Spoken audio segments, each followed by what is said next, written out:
Hello' everyone, কি খবৰ তোমালোকৰ? আশা কৰোঁ তোমাৰ সকলোৱে ভালে আছা। তো আজি আমি লৈ আহিছোঁ পোহৰ চেপ্টাৰটোৰ ছেকেণ্ড পাৰ্ট, অৰ্থাৎ দ্বিতীয় খণ্ড।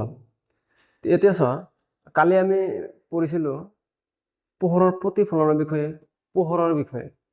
তো আজি আমি শিকিম এই প্ৰতিফলিত ৰশ্মি কেনেদৰে প্ৰতিবিম্ব গঠন কৰে, আৰু সেই প্ৰতিবিম্বটো বেলেগ বেলেগ দাপোনৰ ক্ষেত্ৰত কেনেকুৱা ধৰণৰ হয়।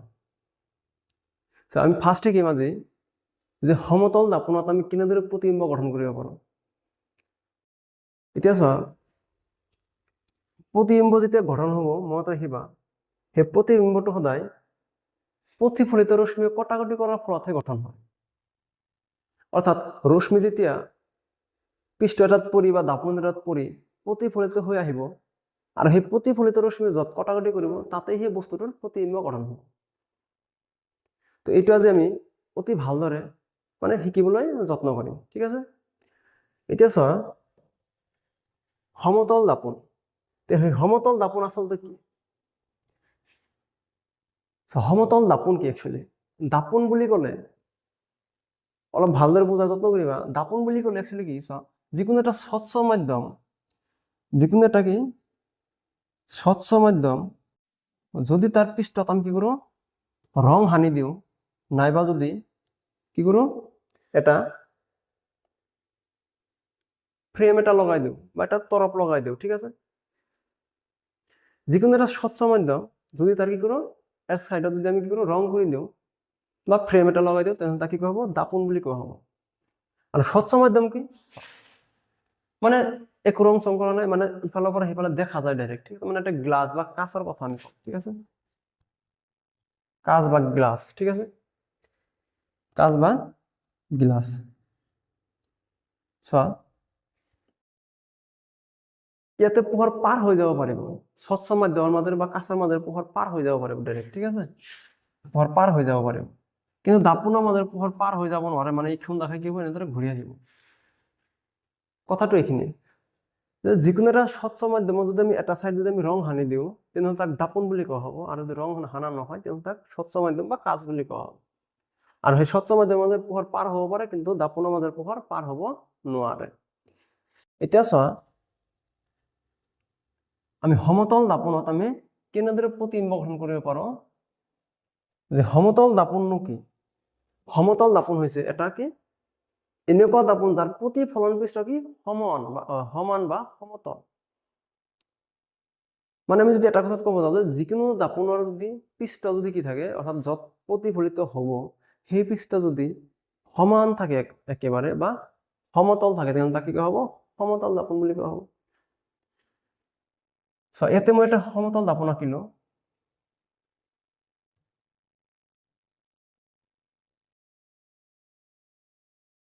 ইয়াতে মই এটা কি আঁকিলো?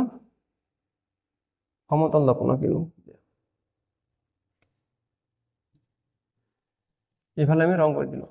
আৰু এটা কথা মনত ৰাখিবা, যেতিয়া আমি দাপোন আঁকিম, দাপোনৰ সদায় সো চাইডত আমি ৰং কৰিম আৰু বাওঁ চাইডটো আমি খালী ৰাখিম। কিয় ৰাখিম? চোৱা, পোহৰ ৰশ্মিবিলাক আমি ইয়াতে সদায় আমি বাওঁ ফালৰ পৰাই অহা যেন দেখাম, ঠিক আছে। এই চেপ্টাৰত আমি যিখিনি ৰশ্মিৰ বিষয়ে পঢ়িম বা পোহৰৰ প্ৰতিফলন কৰা যিখিনি আমি পঢ়িম, গোটেইখিনিত আমি পোহৰ যে আহিব সদায় আমি বাওঁ ফালৰ পৰাহে দেখাম যে আহি আছে, ঠিক আছে। চোৱা, তো এইটো আমি দাপোন আঁকিলো, ডাঙৰ এটা দাপোন, ঠিক আছে। ৱাল মিৰৰ ধৰি লোৱা যে ৱালত ৰাখি থৈছো, নাইবা তোমালোকে যে এই আলমাৰি বা গডৰেজত বা চকেছত যে ৰাখা, তেনেকুৱা, ঠিক আছে। তেনেকুৱা ধৰণৰ ৰাখি থৈছো। এটা কথা হ'ল, এই দাপোনত আমি কেনেদৰে প্ৰতিবিম্ব গঠন কৰিব পাৰোঁ। যদি আমি বস্তু এটা ৰাখি দিওঁ,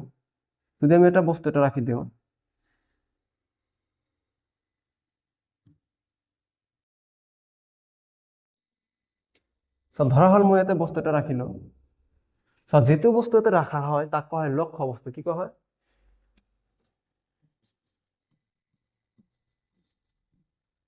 আমি যিটোক আমি দাপোনত চাব লাগে, যিটো বস্তু আমি দাপোনত চাম, সেইটো কোৱা হ'ব লক্ষ্য বস্তু। এই লক্ষ্য বস্তুৰ পৰা যিকোনো এটা পোহৰ ৰশ্মি আমি ধৰিলো যে একদম মূৰৰ পৰা এটা পোহৰ ৰশ্মি এনেদৰে আহিছে, ঠিক আছে, এনেদৰে আহিছে। আহাৰ পিছত কি হৈছে ই কি কৰিছে যেহেতু এইটো 90 ডিগ্ৰী আকাৰত আহিছে প্ৰতিফলিতটো হ'বই প্ৰতিফলিত হৈ কি হৈছে আকৌ ঘূৰি যাব যিটো পথেৰে আহিছিল কি সেই পথেৰে কি হ'ব ঘূৰি যাব যিটো পথেৰে আহিছিল কি কৰিব সেই পথেৰে কি হ'ব এনেদৰে ঘূৰি যাব ঠিক আছে যিটো পথেৰে আহিছিল এনেকে আহিছিল ই কি কৰিলে এনেকে গুচি গ'ল কাৰণ চা আমি প্ৰতিফলনৰ নিয়ম অনুযায়ী আমি কি জানো যে পোহৰ ৰশ্মি এটা যিটো এংগলত প্ৰতিফলন মানে আহি পৰিব সেইটো এংগলতে প্ৰতিফলিত হ'ব ঠিক আছে মানে অবিলম্বৰ লগত সেম টু সেম কোণ উৎপন্ন কৰিব কিন্তু এটা চাও অবিলম্ব আৰু পোহৰ ৰশ্মি একেই মানে এটাই ৰেখাই বুজাইছে মানে পোহৰ ৰশ্মিটো লম্বভাৱে আহিছে ঠিক আছে আৰু অবিলম্বটোক আমি কি লম্বভাৱে আকো তেনেহ'লে এটাই বস্তু হয়নে নাই এতিয়া চোৱা এই ক্ষেত্ৰত তোমালোকৰ আৰু এটা কুৱেশ্যন চোৱা অলপ মনোযোগ দিবা এই ক্ষেত্ৰত চোৱা ইয়াতে আপতন কোণ আৰু প্ৰতিফলন কোণ কিমান হয় সদায় মনত ৰাখিবা আপতন কোণ আৰু প্ৰতিফলন কোণ কি হ'ব 0 ডিগ্ৰী ঠিক আছে অৰ্থাৎ পোহৰ ৰশ্মি এটা যদি দাপোন এখনত লম্বভাৱে পৰে তেনেহ'লে তাতে আপতন কোণৰ মান 0 ডিগ্ৰী প্ৰতিফলন কোণৰ মান কি হ'ব 0 ডিগ্ৰী হ'ব কাৰণ কি চোৱা ইয়াতে অবিলম্ব আৰু পোহৰ ৰশ্মি সেম টু সেম ভাৱে আছে ঠিক আছে মানে এটাই আছে তো আমি জানো কি অবিলম্বৰ লগত পোহৰ ৰশ্মি যেটো কোণ কৰে তাক কোৱা হয় আপতন কোণ বা প্ৰতিফলন কোণ ঠিক আছে কিন্তু ইয়াতে অবিলম্ব আৰু আপতিত ৰশ্মি বা প্ৰতিফলিত ৰশ্মি সব এটাই ঠিক আছে গতিকে ইয়াতে কি হ'ব আপতন কোণ বা প্ৰতিফলন কোণ কি হ'ব 0 ডিগ্ৰী হ'ব ঠিক আছে এটো বহুত ইম্পৰ্টেন্ট এটা কথা পৰীক্ষাত হঠাৎ কোশ্চেন আহি যাব পাৰে হা এতিয়া চোৱা আমি কি কৰিছিলো ৰশ্মি এটা আমি লম্বভাৱে দাপোনত পেলাইছিলো ঠিকই কৈছে লম্বভাৱে ঘূৰি আহিল এতিয়া চোৱা যদি আমি ইয়াৰ পৰা আৰু এটা ৰশ্মি যদি আমি এনেদৰে কল্পনা কৰো যে ৰশ্মি এটা ইয়াতে আহিছে ঠিক আছে কি কৰিব ই ইয়াতে আমি কি কৰিব লাগিব এটা 90 ডিগ্ৰী লম্ব আঁকিব লাগিব এতিয়া চোৱা ইয়াৰ পৰা কি হ'ব আকৌ ই কি কৰিব ঘূৰি আহিব প্ৰতিফলিত হ'ব একেদৰে যদি আমি আৰু এটা এটা কল্পনা কৰো এনেদৰে ইয়াত আমি কি কৰিম এটা লম্ব আঁকিম মানে কল্পনা কৰিম সেম টু সেম ভাবে ইয়াৰ পৰা কি হ'ব এইটো এনেদৰে ঘূৰি আহিব প্ৰতিফলিত হ'ব চোৱা এইটো এনেকে গৈছিল এনেকে ঘূৰি আহিছে এনেকে গৈছিল এনেকে ঘূৰি আহিছে সো কাৰ চিহ্নবিলাক দিব লাগিব হা কাৰ চিহ্ন দিলে কিন্তু কোনটো ৰশ্মি আহিছে কোনটো ৰশ্মি প্ৰতিফলিত যেটো বুজি নাপাও হা গতিকে কাৰ চিহ্ন দিয়াটো জৰুৰী আৰু পৰীক্ষা যদি আহে হঠাৎ যে সমতল দাপোন এখনত প্ৰতিবিম্বৰ গঠন আঁকা তেনে এই চিত্ৰটো আঁকিব লাগিব আৰু এনেদৰে কাৰ চিহ্নৰ সহায়ত দেখাবও লাগিব এতিয়া চোৱা অলপ আগতে কি কৈছিলো যে প্ৰতিবিম্ব কেতিয়া গঠন হয় যেতিয়া প্ৰতিফলিত ৰশ্মিয়ে কটাকটি কৰে তুমি ভালদৰে লক্ষ্য কৰা যদি আমি এইবিলাক বঢ়াই দিও এনেকে যদি বঢ়াই দিও এনেকে যদি বঢ়াই দিও এনেকে বঢ়াই দিও এই তিনটা প্ৰতিফলিত ৰশ্মি এই তিনটা কেতিয়াবা কটাকটি কৰিবনে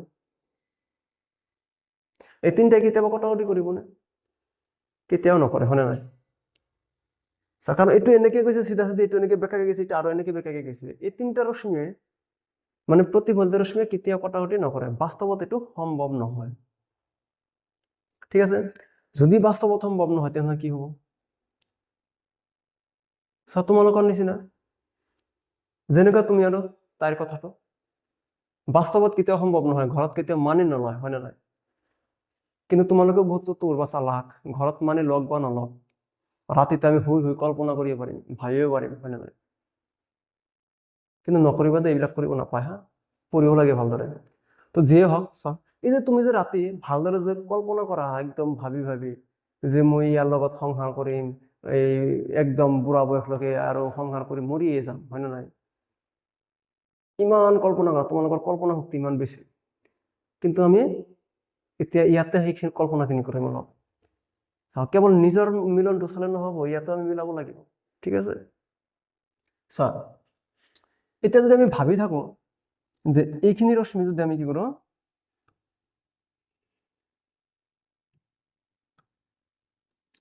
এনেকে যদি আমি কি কৰো ভাবো যে এইটো এনেকে গৈছে এইটো এনেকে গৈছে এইটো এনেকে গৈছে ঠিক আছে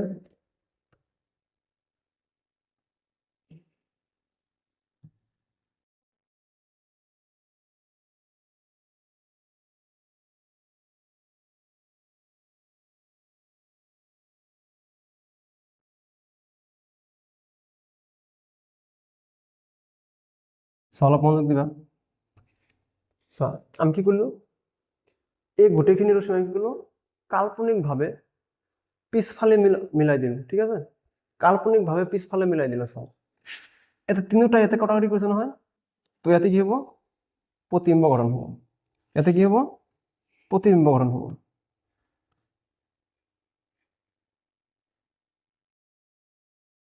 ঠিক আছে, ইয়াতে প্ৰতিবিম্বটো গঠন হব। এইটো কত মিলন হল কাল্পনিকভাৱে মিলিল। অৰ্থাৎ এই তিনিওটা প্ৰতিফলিত ৰশ্মি কি হয়েছে কাল্পনিকভাৱে কটাকটি কৰিছে। যদি কাল্পনিকভাৱে কটাকটি কৰিছে তাৰ মানে কি এইটো মিছা হয় না নাই? আমাৰ চিন্তা ভাৱনা কেতিয়াবা মিছা হ'ব পাৰে।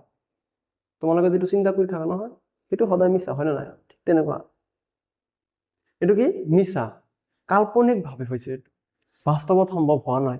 তো যে কাল্পনিকভাৱে হল সেইকাৰণে এই যেটো প্ৰতিবিম্বৰ প্ৰকৃতি হ'ব এইটো কি হব অহৎ প্ৰতিবিম্ব হব।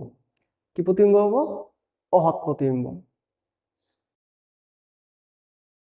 আৰু চোৱা এইটো যিমানখিনি আছে সেম টু সেম এইটো সিমানখিনি হ'ব। অৰ্থাৎ প্ৰতিবিম্বৰ যেটো আকাৰ হ'ব এইটো কি লক্ষ্য বস্তুৰ সমান হ'ব। আৰু এইটো কত গঠন হৈছে? দাপোনৰ পিছফালে, অৰ্থাৎ দাপোনৰ ভিতৰত। পিছফালে বুলি ক'লে ইয়াতে ভিতৰত বুজাম। ঠিক আছে, দাপোনৰ ভিতৰত পিছফালে তাৰমানে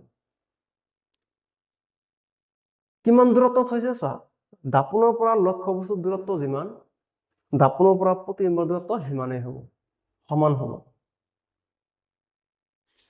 চোৱা তো আমি লিখিম প্ৰতিবিম্বৰ গঠন কত হ'ব? দাপোনৰ পিছফালে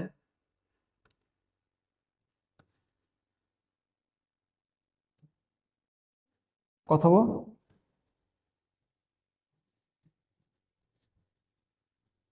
দাপোনৰ পিছফালে লক্ষ্য বস্তুৰ সমান দূৰত্বত।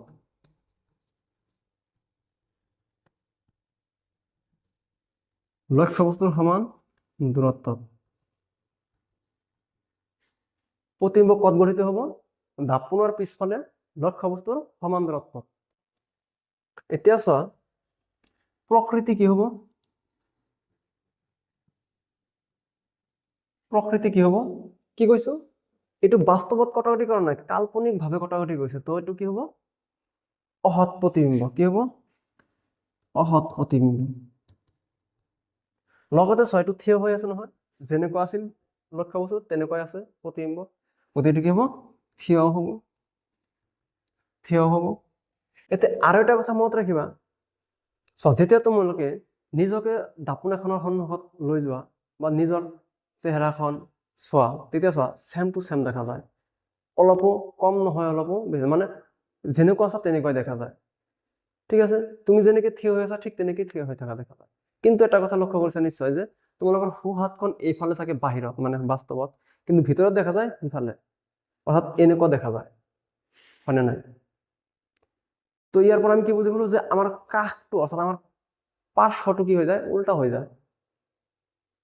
আমি নিজে উল্টা নহওঁ, কিন্তু আমাৰ কি হয় কাষটো উল্টা হৈ যায়। তো এতিয়া লিখিব লাগিব আমি কি হ'ব লাগিব যে অহৎ প্ৰতিবিম্ব ঠিকেই থিয় হয় ঠিকেই, কিন্তু আমি পাৰ্শ্বভাৱে কি হওঁ উল্টা হৈ যায়। অৰ্থাৎ লক্ষ্য বস্তুটো কি হয় প্ৰতিবিম্বটো কি হ'ব পাৰ্শ্বভাৱে উল্টা হৈ যাব।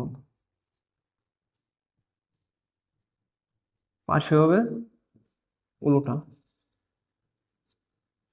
কি হব? পাৰ্শ্বভাবে উল্টা হব। এতিয়া চোৱা আকাৰ কিমান হব? কি কৈছো? অলপো পৰিৱৰ্তন নহয়, যেনেকুৱা তুমি নিজকে চোৱা ঠিক তেনেকুৱাই দেখা যায়। তাৰ মানে কি হব? প্ৰতিবিম্বৰ আকাৰটো লক্ষ্য বস্তুৰ সমানেই হব। ঠিক আছে, লক্ষ্য বস্তুৰ সমান। মনত ৰাখিবা। তো কি কৈছো? গঠন কত হল? দাপোনৰ পিছফালে লক্ষ্য বস্তুৰ সমান দূৰত্ব। তাৰ মানে কি এইটো হল দাপোন, এইটো হল কি লক্ষ্য বস্তু। তো ইয়াৰ পৰা ইয়ালৈকে যিখিনি দূৰত্ব যদি x মিটাৰ থাকে, ঠিক তেনেকে ইয়াৰ পৰা ইয়ালৈকে কি হব? x মিটাৰ হ'ব। দাপোনৰ পিছফালে সিমান দূৰত্বতে গঠন হব প্ৰতিবিম্ব। প্ৰতিবিম্ব কি যেহেতু কাল্পনিকভাৱে কটাকটি কৰাৰ ফলত হৈছে, তেনেহলে এইটো কি হব? অহৎ প্ৰতিবিম্ব। অহৎ হোৱাৰ লগে লগে আমি থিয় লিখিব লাগিব। আৰু এটা কণ্ডিশ্যন এইটো কি সদায় নহয়, কেৱল সমতল দাপনৰ ক্ষেত্ৰত পাৰ্শ্বভাৱে ওলোটা হয়। পাৰ্শ্বভাৱে কি হয়? ওলোটা হয়। আমাৰ কাকটো ওলোটা হৈ যায়। আকাৰ কিমান হ'ব? আকাৰ মানে এই লক্ষ্যবস্তুৰ সাপেক্ষে প্ৰতিবিম্ব সৰু হৈছে নে ডাঙৰ হৈছে না সমান হৈছে? তো কি হৈছে? লক্ষ্যবস্তুৰ সমান হৈছে, মানে সমান আকাৰৰে হ'ব প্ৰতিবিম্বটো। তো এই তিনিটা বস্তু বহুত ইম্পৰ্টেণ্ট হয়। চিত্ৰ এইটো আমি জানিব লাগিব, পৰীক্ষাত আহিলে আমি আঁকিব লাগিব। তো চোৱা, সমতল দাপনত কেনেদৰে প্ৰতিবিম্বটো গঠিত হয় আজি নিশ্চয় ভালদৰে বুজি পাইছা। চোৱা, ইয়াতে আৰু এটা কথা, লক্ষণীয় কথা, মানে বহুত ইম্পৰ্টেণ্ট কথা, অলপ ভালদৰে মনোযোগ দিবা। চোৱা, এই যে প্ৰতিবিম্ব, এই প্ৰতিবিম্বটো সৰু হৈছে, ডাঙৰ হৈছে, সমান হৈছে, এইটো নিৰ্ভৰ কৰিব কাৰ ওপৰত? বিবৰ্ধনৰ ওপৰত। কাৰ ওপৰত? বিবৰ্ধন। তাৰমানে চোৱা, বিবৰ্ধন মানেই হ'ল যে প্ৰতিবিম্বটো লক্ষ্যবস্তুৰ সাপেক্ষে সৰু হৈছে না ডাঙৰ হৈছে না সমান হৈছে, সেইটো বিবৰ্ধন। এতিয়া চোৱা, এতে এমৰ মান যদি 1 হয়, অৰ্থাৎ বিবৰ্ধনৰ মান যদি 1 হয়, তেনেহ'লে কি হ'ব? সমান আকাৰৰ হ'ব। কি হ'ব? সমান আকাৰৰ হ'ব। এইটো মনত ৰাখিবা। এমৰ মান যদি কি হয়? 1 হয়, তেনেহ'লে প্ৰতিবিম্বটো লক্ষ্যবস্তুৰ সমান হ'ব। এমৰ মান যদি কি হয়? 1তকৈ ডাঙৰ হয়, তেনেহ'লে কি হ'ব? প্ৰতিবিম্বটো লক্ষ্যবস্তুতকৈ ডাঙৰ হৈ যাব। যদি এমৰ মান কি হয়? 1তকৈ সৰু হৈ যায় আৰু 0তকৈ যদি ডাঙৰ হৈ যায়, তেনেহ'লে কি হ'ব? প্ৰতিবিম্বটো লক্ষ্যবস্তুতকৈ সৰু হৈ যাব। এতিয়া চোৱা, এই যে এই দুটা আমাৰ সমতল দাপনত নালাগে, কাৰণ সমতল দাপনে সদায় সমান প্ৰতিবিম্বই গঠন কৰে। সমতল দাপনে সদায় সমান প্ৰতিবিম্ব গঠন কৰে, ইয়াতে সৰু নহয় বা ডাঙৰ নহয়। এতিয়া চোৱা, কুৱেশ্যন তোমালোকৰ আহিব পাৰে এনেকুৱাকে যে সমতল দাপন এখনত বিবৰ্ধনৰ মান 1, তেনেহ'লে প্ৰতিবিম্বৰ আকাৰ কিমান? তো কুৱেশ্যন তেনেকে আহে, যদি এমৰ মান 1 থাকে, প্ৰতিবিম্বৰ আকাৰ সদায় কি দিবা? লক্ষ্যবস্তুৰ সমান দিবা। ইয়াতে আৰু এটা কুৱেশ্যন আহে, প্ৰকৃতিৰ ওপৰত কুৱেশ্যন আহে। চোৱা, যে এমৰ মান, অৰ্থাৎ সমতল দাপন এখনত বিবৰ্ধনৰ মান কিমান? 1। প্ৰতিবিম্বৰ প্ৰকৃতি কেনেকুৱা? তো ইয়াতে অলপ ভালদৰে মনোযোগ দিবা। যেতিয়া আমি এমৰ মান 1 পাম, চোৱা, এই 1ৰ আগত যিটো চিম্বল থাকিব, চিম্বল, ঠিক আছে, অৰ্থাৎ ধনাত্মক ঋণাত্মক, মানে 1 টো মাইনাছত আছে নে প্লাছত আছে? নিশ্চয় ইয়াতে প্লাছত আছে, একো নাই মানে, চিন নাই মানে কি? প্লাছত আছে। যদি প্লাছত থাকে, তেনেহ'লে কি হ'ব? এইটো ধনাত্মক বুলি ধৰা হ'ব। আৰু যদি ধনাত্মক হয়, এমৰ মান যদি ধনাত্মক হয়, সংখ্যাটো বেলেগ, আমি প্ৰকৃতি চাবলৈ হ'লে চিন চাব লাগিব, আৰু আকাৰ চাবলৈ হ'লে সংখ্যা চাব লাগিব। ঠিক আছে, এই দুটা ভালদৰে মনত দিবা। যদি আমি প্ৰতিবিম্বৰ প্ৰকৃতি চাব যাওঁ, তেনেহ'লে আমি চিনটো চাম, ধনাত্মক ঋণাত্মক। যদি আমি প্ৰতিবিম্বৰ আকাৰ চাব যাওঁ, তেনেহ'লে আমি সংখ্যাটো চাম, তেতিয়া আমি ধনাত্মক ঋণাত্মক নাচাম। তেনে চোৱা, ইয়াতে ধনাত্মক আছে, অৰ্থাৎ এইটো প্লাছত আছে। যদি প্লাছত থাকে, এইটো কি হ'ব? আমি যদি স্থানাংক যদি কল্পনা কৰোঁ, ওপৰ ফালে সদায় কি থাকে? ধনাত্মক থাকে, সোঁফালে সদায় কি থাকে? ধনাত্মক থাকে। তেনেহ'লে চোৱা, আমি কি কৰিম? এইটো ওপৰ ফালে বুলি আমি ভাবিম, অৰ্থাৎ থিয় অৱস্থাত আছে, তাৰ মানে এইটো কি আছে? অসৎ প্ৰতিবিম্ব আছে। ঠিক আছে, সদায় মনত ৰাখিবা, থিয় অৱস্থাত আছে মানে কি? অসৎ প্ৰতিবিম্ব। এমৰ মান কি আছে? +1ত আছে, অৰ্থাৎ ধনাত্মক আছে। যদি ধনাত্মক, তাৰমানে এইটো ওপৰ ফালে আছে। যদি ওপৰ ফালে আছে, তেনেহ'লে কি হ'ব? এইটো থিয় হ'ব, আৰু থিয় আছে মানে কি? এইটো অসৎ হ'ব। যদি 1 আছে, তাৰ মানে কি? লক্ষ্যবস্তুটো সমান প্ৰতিবিম্বটো হ'ব। নিশ্চয় তোমালোকৰ কমপ্লিট হ'ল কথাটো, নিশ্চয় ভালদৰে বুজি পাইছা। তো আজিৰ কাৰণে তোমালোকৰ এইখিনিয়ে। নেক্সট আহিম আমি 3 নম্বৰ পাঠ লৈ, আৰু তাতে অৱতল দাপন আৰু উত্তল দাপনৰ বিষয়ে শিকিম।